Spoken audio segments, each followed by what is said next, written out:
The first thing we're going to do is go to the JetBrains website. Here we're going to find IntelliJ IDEA, and then we click download.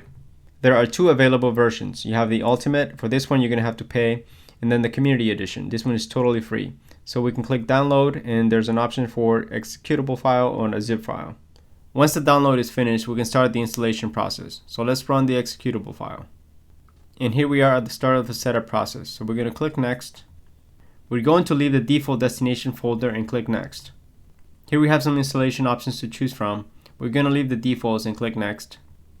And finally we click install. The installation is now complete. I'm going to click this box to run IntelliJ Now. In this window we're going to select new project. In this screen we need to select Maven. And then here we need to select an SDK. SDK stands for Software Development Kit. When it comes to Java, it uses what is called a JDK, Java Development Kit. I have already installed a JDK on this machine. If you haven't already, you need to do that first. I will be creating a separate video to walk you through that process as well. Now we're going to click next. And here we can give our project a name.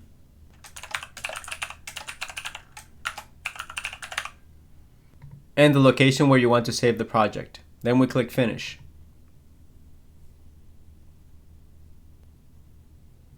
Typically, a Maven project consists of a pom.xml file, and you're seeing that here.